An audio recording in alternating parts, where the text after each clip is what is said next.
1, 2. And over 600,000 young Americans are stepping hopefully out into the world this year, looking for their first jobs. The same number faced a similar problem last year. An equal number will face it next year. What chance have these boys and girls in a world already staked out? Now that the land frontier is closed, good morning, son. Have a good sleep? Oh, like a log.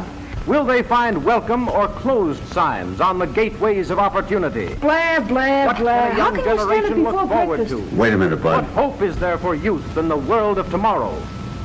The answers to these questions are vital to every man, woman, and child in the nation. They present grave problems to labor, commerce, agriculture, and industry. Their solution should be of primary concern to education and government, for the quality of citizenship. You're telling is at us. stake. The facts involved, however, are both difficult Sorry, and complex. Dad, I gotta do it. He's breaking my The heart. manner in I should think you'd be interested in hearing about opportunities for young people. What opportunities? Say, do you know the motto of the last graduating class? Something lofty, no doubt. Yeah. WPA, here we come. That's super lofty. Well, I guess times change. I remember when I was your age, Sure, I know. You were working for a hardware jobber, and you kept right on till you saved enough to open your own store. Yes. And I don't see... Because times changed, like you said. We got all the hardware stores we need, and all the grocery stores, all the doctors, all the lawyers, all the gas stations, all the everything. But it don't stand to reason that a country with our record could all at once lack openings for young fellas. No, you just try and get a job. Maybe it is difficult, but it's worse to be a quitter. Now, you've got years of school ahead of you, yet you let your friends talk you into believing you're licked already. Well, they know what they're talking about. Now listen, son. I wasn't going to tell you this, but you're the reason we came here all the way from Indiana. You've heard all the talkers. Now I'm going to show you the doers. That's why I brought you and your mother to the fair. Holy smoke, the fair! I forgot where we were. Hey, Grandma! A couple of guys are starving out here. How's the job coming? Hold your horses, Bud. We'll be ready in a minute. He sure do think a lot about his stomach. You probably had a good appetite yourself at his age, Elvira. Lord, Miss Harrison, if appetites was houses, I'd almost all holler right now. How's the table, Jane? Is it set? All set, Mother. Come on, everybody. Breakfast is ready. That's the best news I heard since I got here. Hi, Mom. Boy, am I hungry. I don't know which I've been looking forward to the most, the fair or your cooking, Mother. Don't pay any attention to him, Grandma. He says that to all the cooks. Well, you can't make a cook mad by liking her cooking. That's a good thing for a young man to remember. I'll say it is. That's how Dad got his corporation. Hey, that's not a corporation. That's private ownership. A man's entitled to a stomach at his age. Anyway, it's nice to have my family with me again. Even if it took a World's Fair to get you here. Well, we thought you had your hands full with just one member of the family. Nonsense. Barbara's been a lifesaver. Really, she has. I'd have been pretty lonely here without her. How is she getting along with that art business she's studying? I don't know, Tom. It's over my head. I gave up when she told me pictures on calendars weren't art. Wonder what in the world's keeping her. Badge, your breakfast is ready. We're waiting for you. Well, we may be waiting, but I don't think it's noticeable. Morning, Dad. Good morning, Babs. Morning, Mother. Morning. Morning, Grandma. Morning, dear. And that's for a fresh little brother. That's a fine way to treat a guy that's come all the way from Indiana to see you. The fair, of course, had nothing to do with it.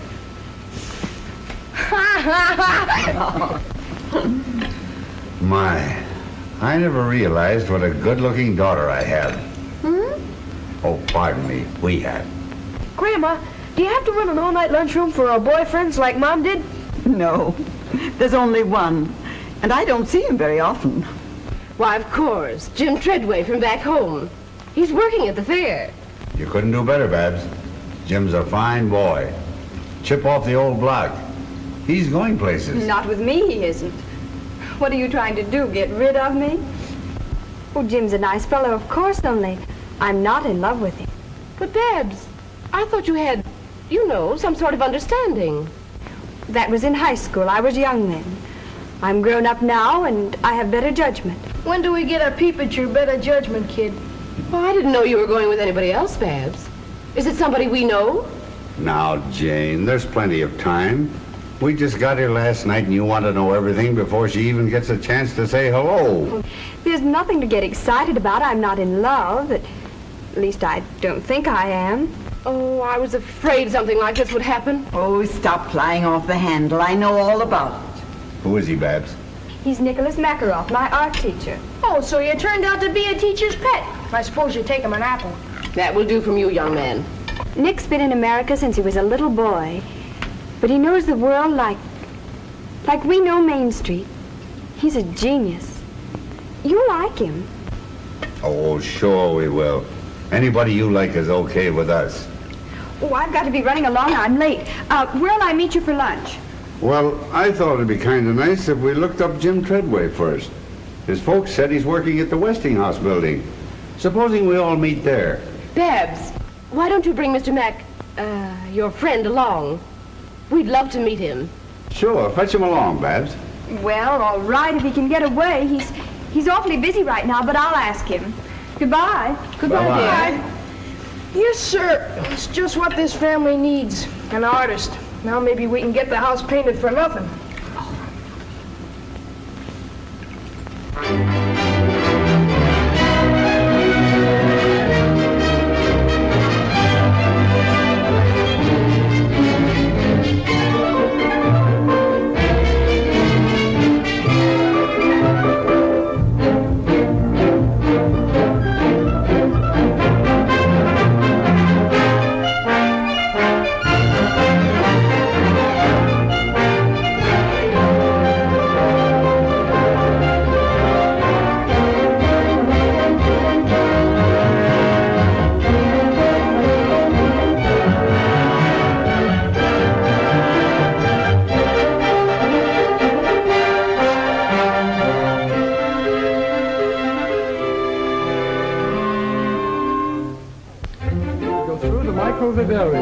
To the playground of science. Oh, won't you?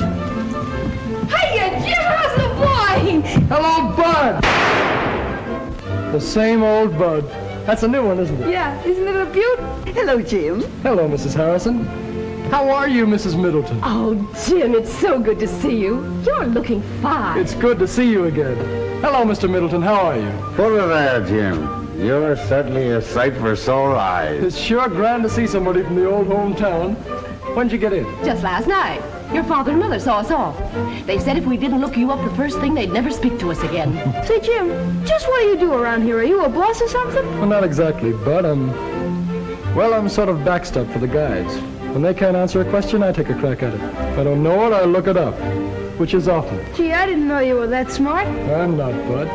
But you see, before the fair opened, we took a special course of instruction to prepare us for the questions the company thought might be asked. Well, do they stick you very often? And how? Why, just this morning, a lady asked me how long it'd take to read the microfile in the time capsule. We've been reading a lot about the time capsule. Could we take a look at it? Why, sure. We can get to it this way. Oh.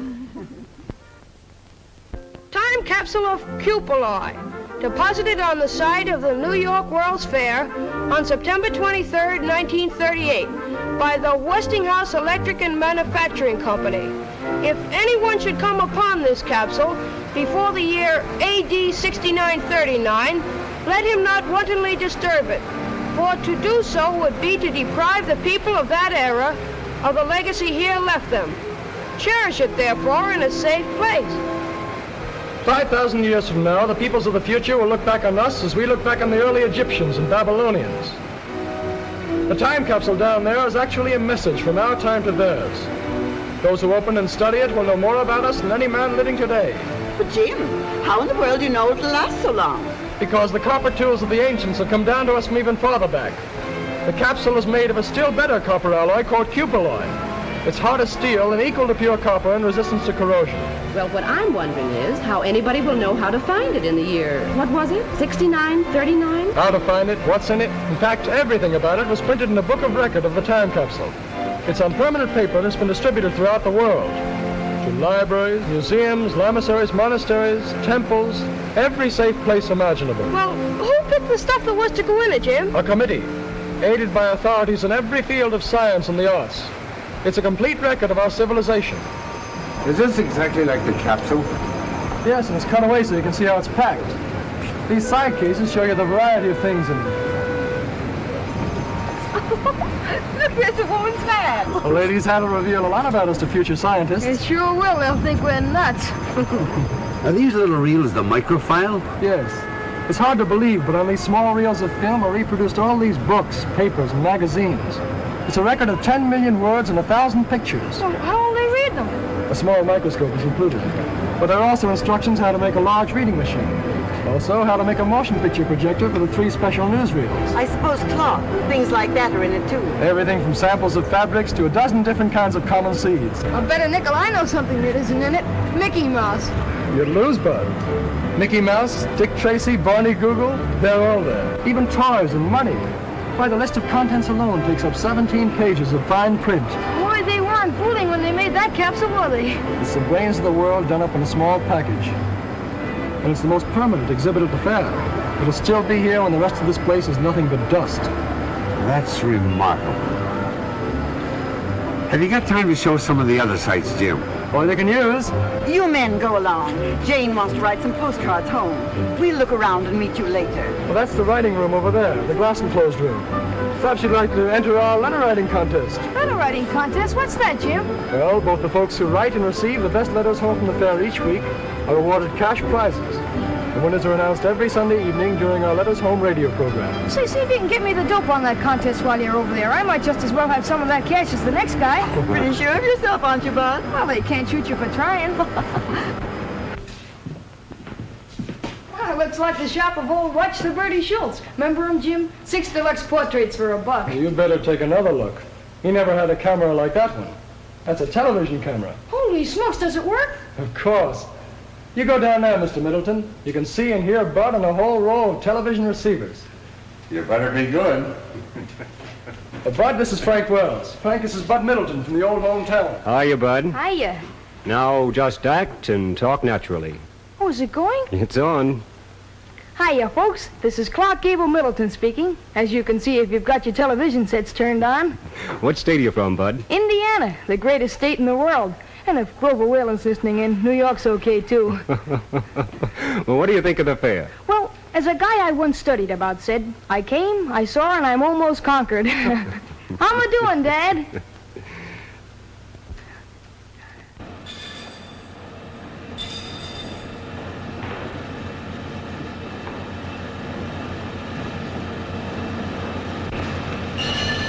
We call this the playground of science.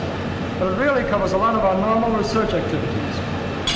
Most of the exhibits are made so the visitors can operate them. Built-in watchman. Well, what's it do?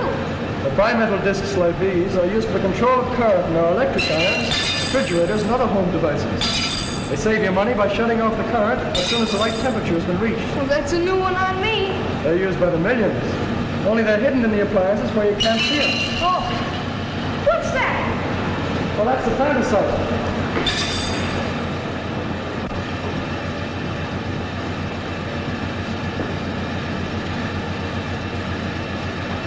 Say, Jim, don't you ever feel bad about passing up that chance to play pro football? Well, once in a while, I get the urge to plow into a line. But outside of that, there's more kick to this game. Oh, you don't have to kid an old friend of the family. I guess it must be pretty interesting. What gets under your skin about research is the attitude of the men in the labs. They work on the principle that nothing is impossible. You hear that, Bud? Oh, sure, but I don't believe it. Open your eyes, Bud. The proof's all around you. Why, the whole fair is a product of research. Uh-huh.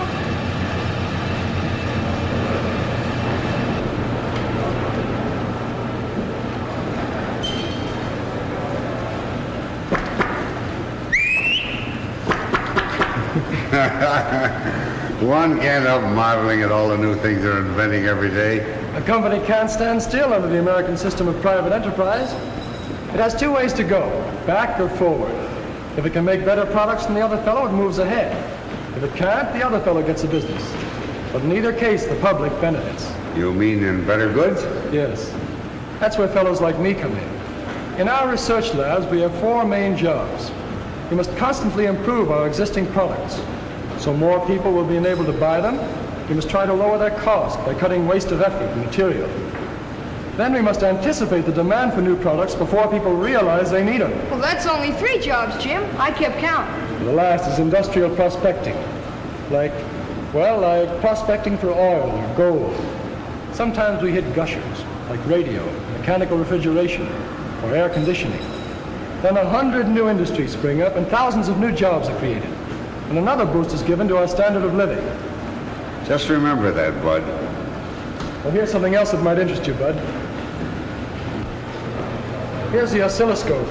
Talk or blow or whatever you did before into the mic, and you'll see your voice projected on the screen.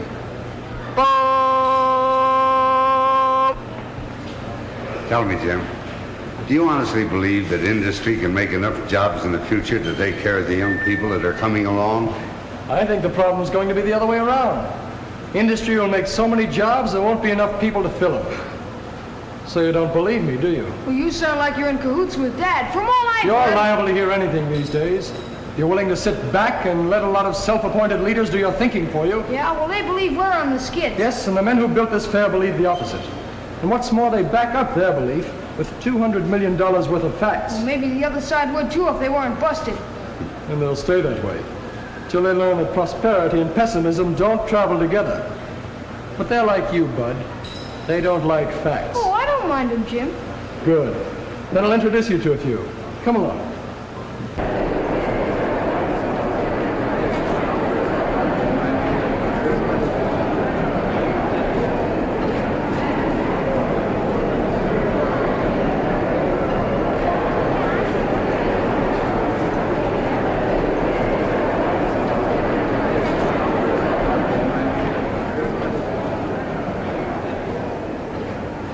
Isn't it wonderful, Nick?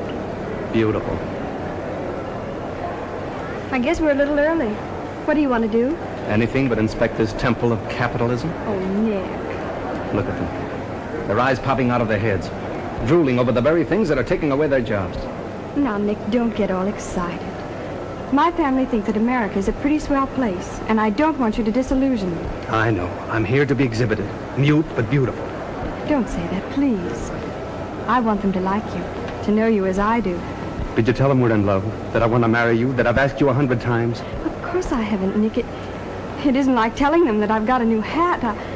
I have to do it gradually, the right time and the right place. But why all the strategy? We don't have to maneuver like a battery of tanks. We're not at war with your parents. This is between you and me. It isn't as simple as all that, Nick. Listen to me, Babs. If there's one thing in our lives that doesn't concern other people, it's our marriage. We can slip away after lunch, and by dinner time, you can be Miss Smeckerle. Not so fast, Nick. Give me a chance to find out whether I really love you or not. Then if I do, all right. I want my family's blessings beforehand, not when they can't help themselves. Afraid of being cut off with the proverbial shilling, darling? No. Money doesn't count where love is concerned. No, of course not. Here are some people who believe in finding out things for themselves. These boys and girls are all members of the Science and Engineering Clubs. They're sponsored by the American Institute of the City of New York to encourage the scientific knowledge of young people. The movement's spreading over the whole country. Now, this is the kind of a thing that appeals to me. Do these same kids stay here during the whole fair, Jim? No, there's constant rotation. Each group stays here only a short time. Altogether, about 1,000 of them get a chance to use the lab. You know, Jim, the children seem to think that I'm an old fogey. But I just can't help believing that our welfare is rooted in character, not in panaceas. To me, systems don't seem to count half so much as the right kind of men and women, like these kids are going to be. You can get my vote on that any day. No system can make up for bad citizenship. No, sir. Well, I think I'll go find Mother and Jane. I'll see you at lunch. All right, Mr. Middleton. I'd like to show Bud a few more things. He's a pretty hard fellow to convince. Yeah, but I think he's weakening. So long, Dad. By the way, Bud, how's Babs? Okay. Is she going to be here today? I heard her say she was coming out here for lunch, but you never tell about women. Desperate spurt, hitting those dishes with everything she has. She's consistently diving in the bottom of the dark and greasy water to search for knives and forks. Dishwater splashing around terrific rate all over Mrs. Drudge. That rubber apron isn't much help now. She's splashing so hard it's getting all over me, and it's a little dangerous attempt to give a blow-by-blow account of what's going on in that dishpan. There's a lot of action over here. She's mopping up with a towel to get the water some of the dishes she dried a few minutes ago. That water in the pan is an awful messy-looking sight, folks. I wish you could see it. Incidentally, in the entire operation, the dishwasher would use a total of only 15 quarts of water, which is a lot less than Mrs. Drudge's used. And now over here, Mrs. Drudge washes dishes just like Tom. That water's not coming out, and remember, folks, Takes him an hour to wash a plate. The heated dishes, Then he usually drops when that door's open. I mean, he gets more water on the floor than on the dishes. That's why I never let him help me anymore. Mrs. Drudge, come on. Now, I know he's smarter than you Very are. fast, Mrs. Drudge, come on, please. Hurry, Mrs. Drudge, before it's too late. That water's coming out very fast. Too late. There's the last drop of water, folks. The contest is over in exactly 7 minutes and 58 seconds. In that time, Mrs. Modern has washed 50 dishes and 40 pieces of silverware. Well, it's all over, Mrs. Drudge. You may as well rest now. As I said before, ladies and gentlemen, this contest is going to be scored on 3 counts. First, the time it takes to do the dishes. Unquestionably, Mrs. Modern wins on that score. Second, the cleanliness of the dishes. They are clean, they are dry, and sparkling. They do honor to any woman's table, so Mrs. Modern wins point number 2. Her dishes are certainly cleaner. And now, point number 3. The condition of the contestants. Mrs. Modern looks as fresh and neat as when she stepped into the ring, while Mrs. Drudge, well, I'll have to leave that to you. And so, ladies and gentlemen, I give you the winner, Mrs. Modern.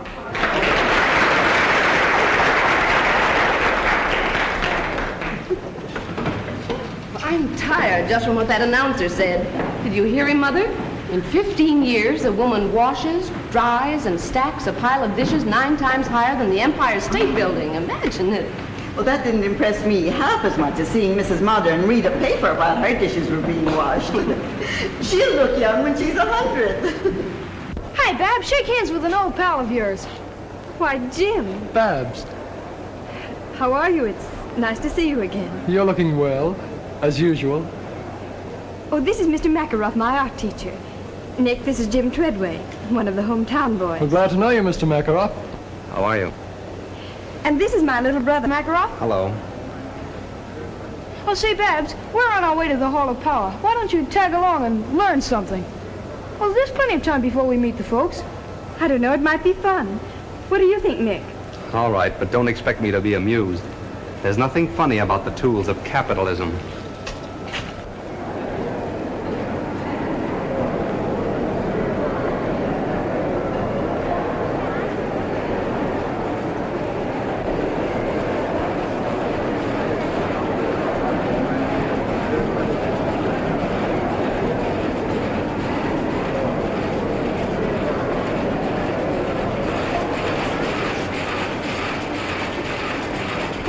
Machine-baked ribbon. 7 at a time, ain't it, honey?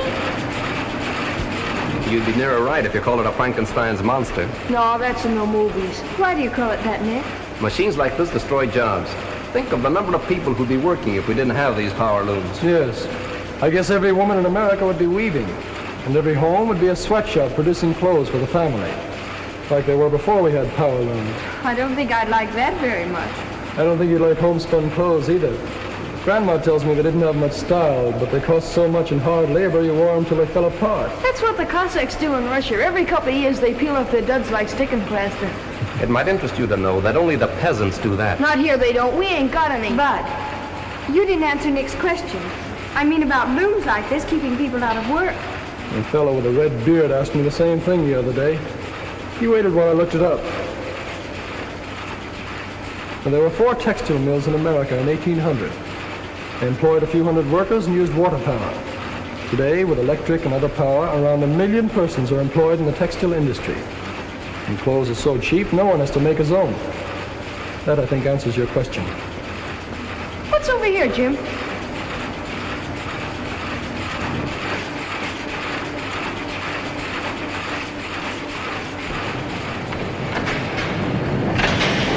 What is it, Jim? Look at that thing go around. It's a manipulator table used in a steel blooming mill.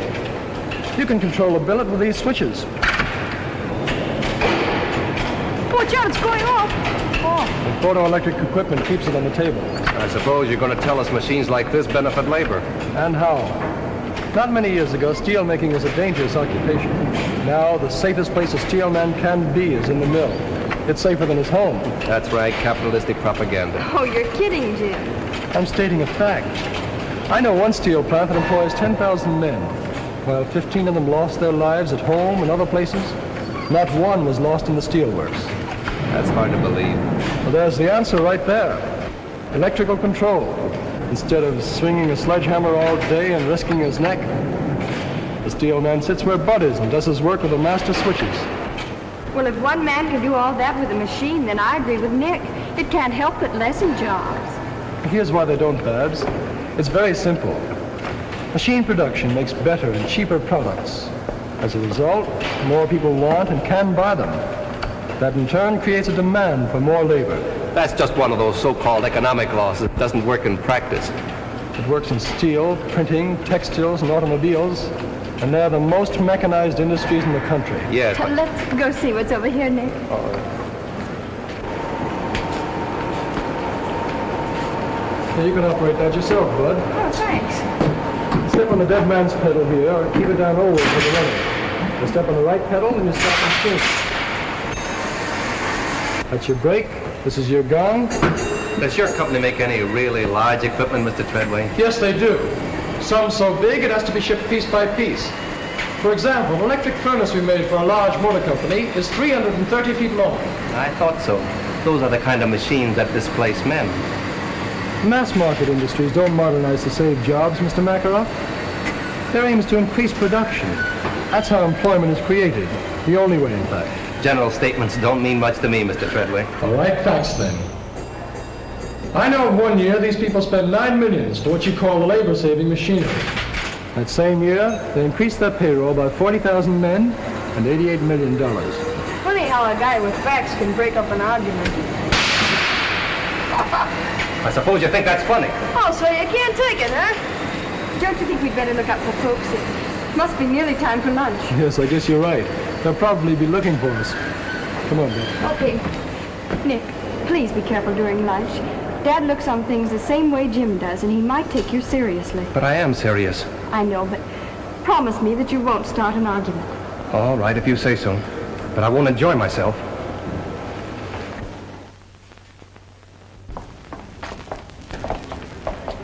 Now, we'll expect you for dinner tomorrow, Mr. Makarov.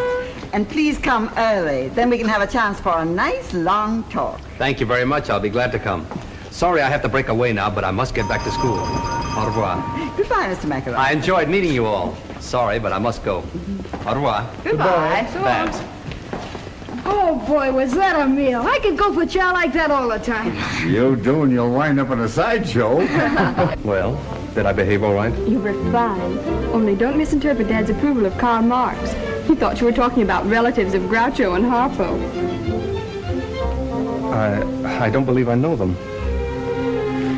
Well, see you in class, Babs. Adios, linda mia. Now, I won't take no for an answer. You're coming to dinner, too, and like it. Hey, Jim, how about showing Dad the Hall of Science? He'll go for that. I'll be glad to, Bud. Fine. How about you, Mrs. Harrison? Would you care to join us? No, thank you. I want to show Jane and Barbara some of the things in the Hall of Electrical Living. Well, say, Electro, the motor man, will be doing his tricks at 2 o'clock. Let's meet there. All right. Come on, Jane. Barbara.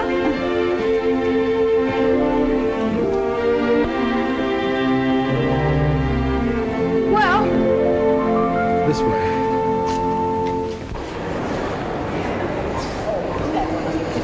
Yes.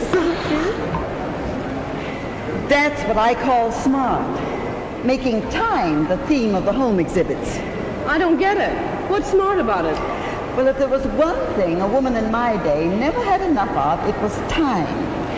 It was her master. Some had two, if they had a bossy husband. Don't tell me you're against him. No, indeed. Only against slavery. Domestic or otherwise. That's why I like electrical engineers. They signed our Emancipation Proclamation. Oh, I love it.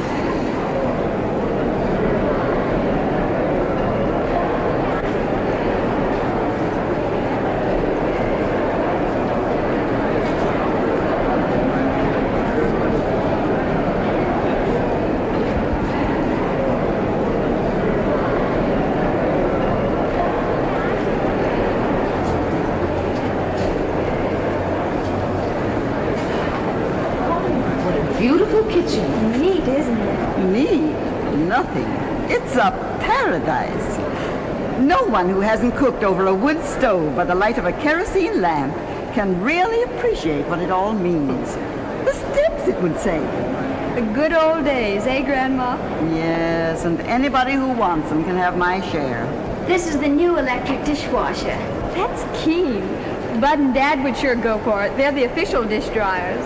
Tom's going to get me a dishwasher like that for my birthday. It's the last thing he ever does. But, Mother, your birthday was last month. Well, I've just decided I'm going to have another.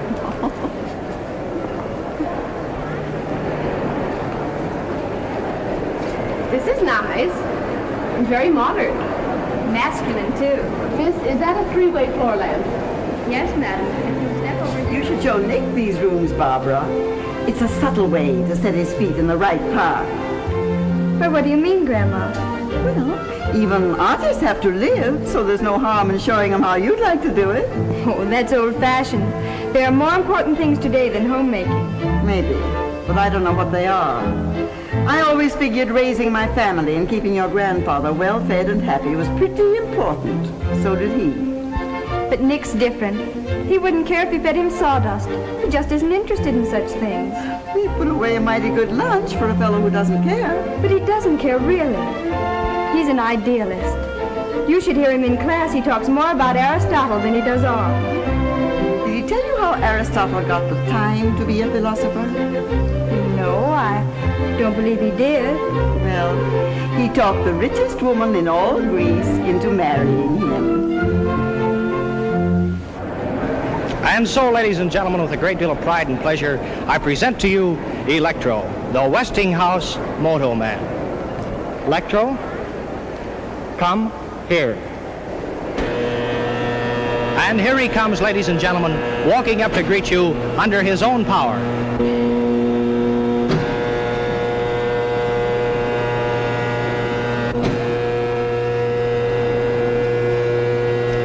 Stop.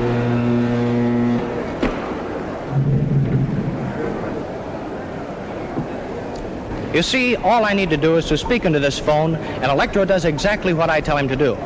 Sometimes. But I don't see why I'm telling Electro's story when he's perfectly able to tell his own. So let's listen and see what Electro has to say to us today. All right, Electro, will you tell your story, please? Who? Me? Yes, you. Okay, Toots. Ladies and gentlemen, I'll be very glad to tell my story. I am a smart fellow, as I have a very fine brain of 48 electrical relays. It works just like a telephone switchboard.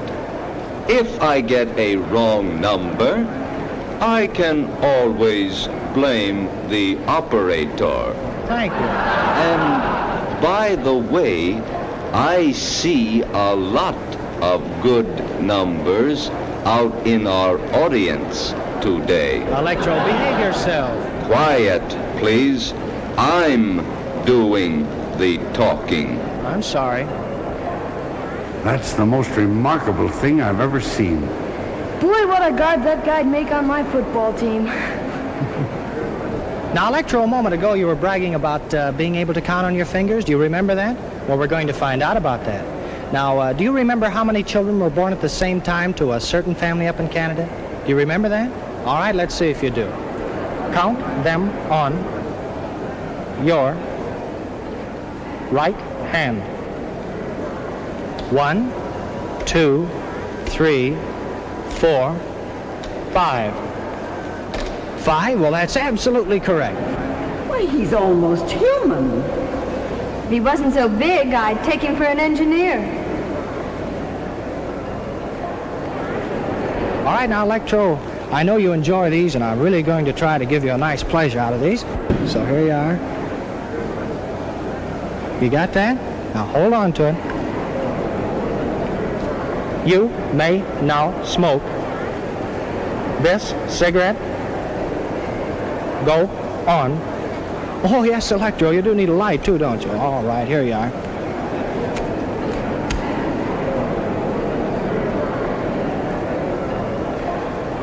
And, folks, he's only 2 years old, too. Just learning. How can he do all those things, Jim? He's full of motors, gears, cams, and photoelectric cells. You could fill a book with all the electromechanical principles involved in the thing. All he lacks is a heart and a brain. If you ask me, I'd say he had nothing but brains. Well, then all he lacks is a heart. He's not the only one. What's an 8-letter word for a gusty wind in Patagonia? Begins with W. Have a heart, Grandma. How can I write a Pratt's William letter with you asking about wind and things? Oh, I'm sorry, Bud. I won't do it again. Well, that's all right. I'll give you a lift when I finish this. If I ever do.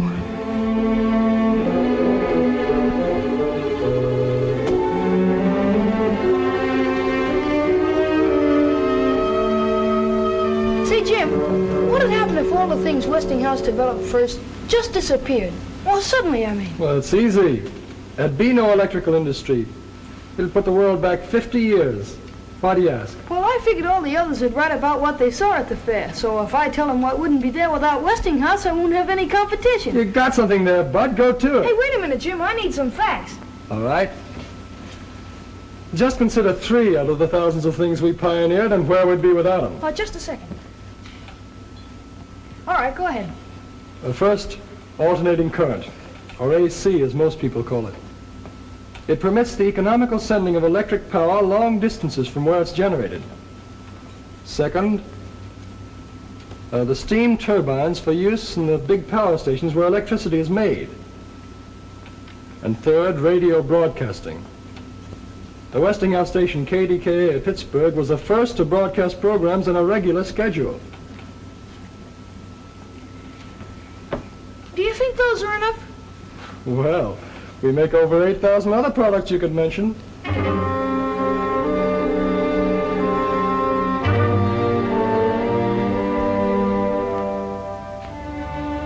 don't like that guy either, Jim. I didn't say I didn't like him. Well, you'd be surprised what a fellow like me finds out just keeping his eyes open. Jim, come over and talk to me. Sit down. How are you coming along? Well, I thought I was doing all right until Babs, well, turned from science to art. You're just like your father. He wasn't very smart where women were concerned either. It wasn't until he fell off the roof and broke his leg that your mother found out that she loved him. Do you think that'd help? I don't think it's necessary. Most women, you'll find, pick husbands who see the world pretty much as they do, who think as they do about religion, war, politics, yes, even communism. They do it unconsciously. It's bred into them from childhood. Yes, but they can make mistakes, too. And they can also correct them if you give them a little time. I never knew time had so much to do with love. I don't understand what you mean exactly by abstract form, Nick. That's the trouble with verbal language. It's too clumsy to express elusive qualities. But to me, abstract form is the essential substructure. In short, the fundamental rhythm underlying our conceptions of spatial limitations. Do I make myself clear? Oh, perfectly. It's very clear now, thanks.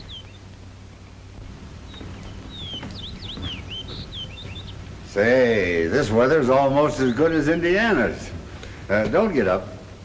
What do you got there, Mr. Makaroff? One of your paintings? Yes, it's a work that I'm rather fond of. A good piece of abstract painting, don't you think?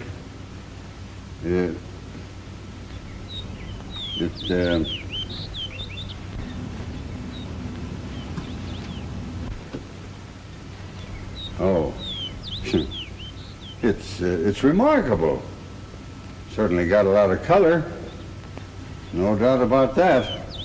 What does it represent? Represent? Why, it doesn't represent anything. Why should it? It's a picture, an independent entity. There's no reason to imitate something else. No, I suppose not. It's just that I'm sort of used to looking at pictures of people and objects, you know. Why? Why? Well, it's,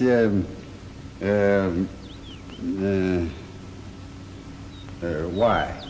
If you want a house or a flower, you can go and look at them. Or if you want them represented, you can have them photographed. So why allow them to intrude into pictures? Yeah, I guess you're right. Well, if you young folks will excuse me, I think I'll take these flowers in and put them in some water. I think they need a drink. Dad's idea of fine art is rearing a two-fisted family. Too bad. He ought to keep up with the times. I meant to show you this before. What do you think of it? Oh, it's unique, all right. I don't think I've ever seen a ring like it. It's really a collector's item, a rare specimen of barbaric jewelry. It's been in our family for about 300 years. 300 years? Notice its color. Why, it's a study in polychromatic harmony. It's beautiful. Really lovely. Oh, no, Nick, I couldn't take a ring like that. Why, it must be priceless. Don't be silly. I want you to have it. No, please, I couldn't think of it, really. Wear it for a while. There's no harm in that. As a favor. Oh, no. Now you're being provincial, Babs. Well, just for a week or so.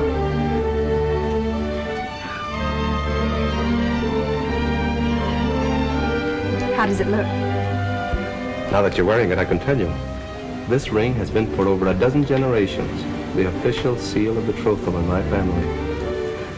Well, I think the others would like to see it. Mother! Dad!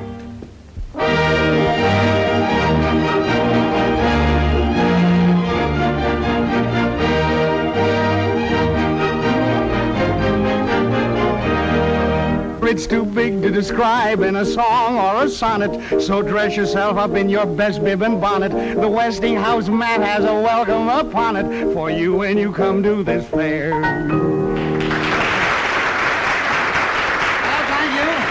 Thank you. And now, the fourth winner in our Letters Home contest, a very young man from Riverdale, Indiana. Dear old Indiana, garden spot of America, Mr. Bud Middleton. All right, this way, Bud, and congratulations. Now, your prize-winning letter in the Westinghouse contest made all the judges sit up and take notice. These are unusual judges, that's all they took. Well, let's see. You had all your family with you, according to your letter, so you wrote that letter to a pal of yours back in Riverdale, didn't you? Yeah, to Tubby Parker, but I won't know how much of a pal he is until I get back home and find out if he's been dating my girlfriend. Oh, maybe you made a mistake writing to Tubby. Remember, he gets half of your money, you know. Oh, that's okay, but I'm serving notice. That's as far as our sharing goes. Well, that's fair enough. But tell me, Bud, what are you going to do with your prize money? Well, I think I'm going shopping for parts to make a shortwave radio set. There you are, folks, the boy of tomorrow. But no fooling, Bud. Really, you wrote a mighty interesting letter. It described how the fair would look without the electrical contributions of pioneers like Westinghouse. Imagine a fair without electricity. The folks? Hello, folks. But I'm going to spare the details that you went into in your letter, and suppose you just sum up what you said, huh? If it weren't for fellas like these Westinghouse engineers, what would this fair be like? Well, I don't think there'd be any fair. Well, that's fair enough, too, isn't it? And very much to the point. Thank you very much, Bud, for those kind words. But I believe our vice postmaster in charge of judges, our personable Miss Bennett, has the verdict ready as to the grand prize, our double award for the best letter this week's crop. Am I right, Miss Bennett? Yes, I have it here, Mr. Perkins. And who, may I ask, is the lucky winner? The winner is Mr. Bud Middleton. Very good. Oh, boy, the jackpot! Electricity, here they come!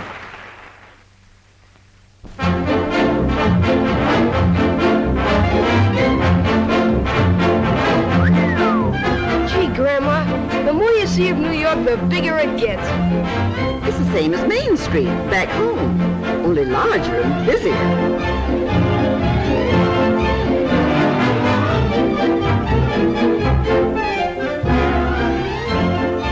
Well, maybe we can get what I need here.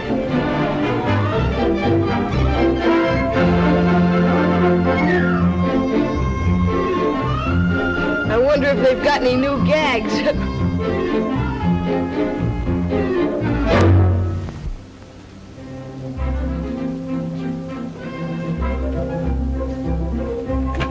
The spitting imager, I'll eat your hat without salt. We might be wrong. May I see the box of rings in the middle of the window, please? Why, certainly. You can search the city, but you won't find a nicer piece of costume jewelry. It'll seem all right, Grandma. That's a perfect copy of a ring in a Moscow museum. Is it very expensive? Well, I'll be very honest with you. It's worth more, but you can have that for $2. And at that price, I'm practically giving it away. I'll have a half a dozen, if you please.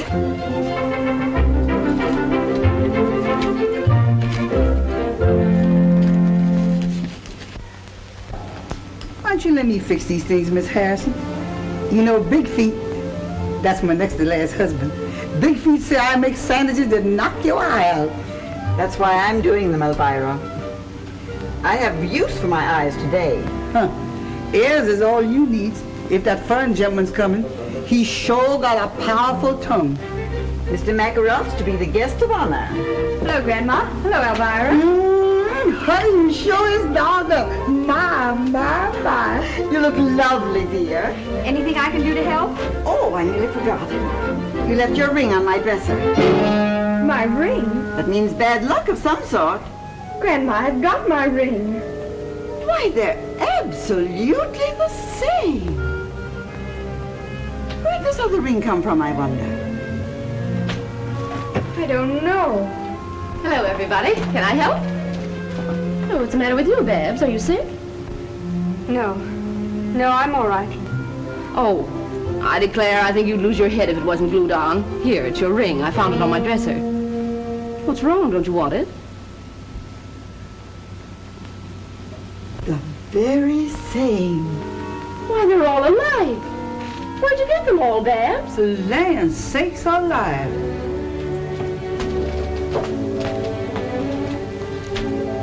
Do you know what this is all about, Mother? Me? How should I know, Jane? Come on now, take these sandwiches in and stop looking at me as if I'd stolen your purse.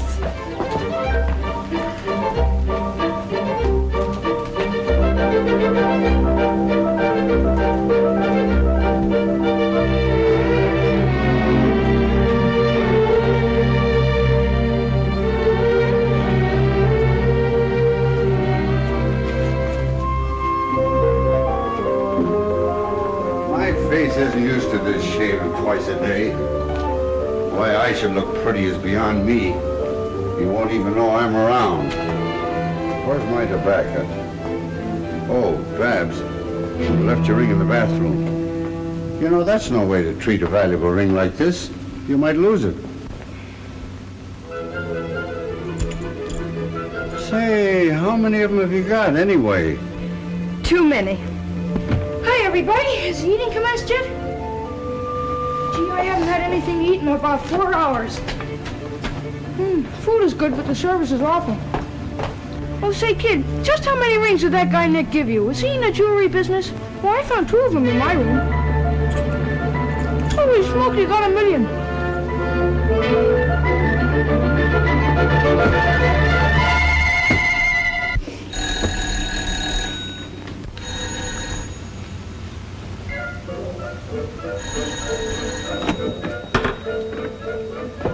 Good afternoon. Is Miss Barbara in? Yes, sir, Mr. Mako. There's all here. Come right in, sir. Just lay your head on the table there, sir, and follow me. Mr. Mako.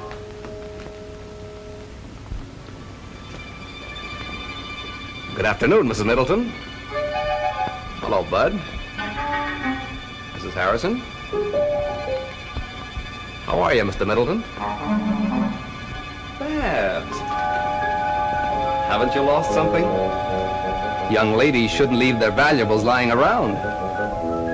I found this on the hall table. Quite a study in polychromatic harmony.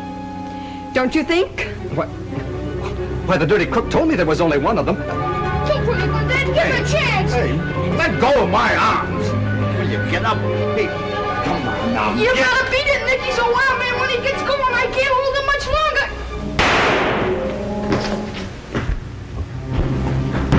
Land sakes alive, who all done busted what? I think you scared him, Dad. He didn't even wait for a chow. You want to be ashamed of yourself, Tom Middleton. What do you mean by carrying a gun? A gun? Why, I don't even own a gun. It is that practical joking son of yours. I'll have you know, Tom Middleton, he's just as much your son as mine. Well, now that the guest of honor has departed, what are we going to do? What are we gonna do? A whole table full of chow in front of us, and you ask what are we gonna do? Oh, I mean afterwards. Well, I know what Mother and I are going to do. We're going to take our shoes off and listen to the radio. Can't you listen to it with them on? We can sit around the house when we get old. Tonight, we're going to look for a silver lining.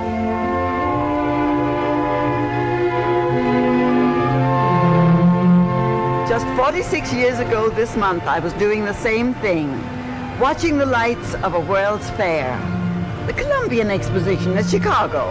That was the first American fair lighted by electricity. Yeah, and Jim's company furnished most of the lighting for it. We've come a long way since then. Say, Jim, did you hear about the dame asking when the keepers feed the lagoon?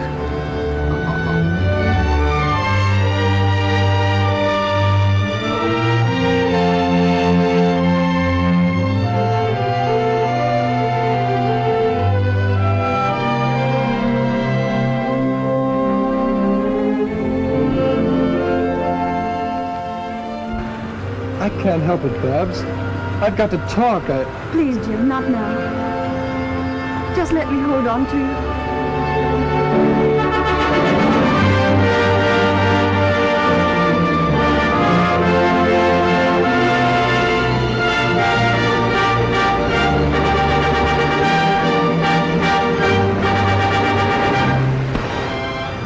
I wonder if the years ahead will be as bright as this. We haven't seen anything yet, darling. Why, all this is merely a sample of the real world of tomorrow.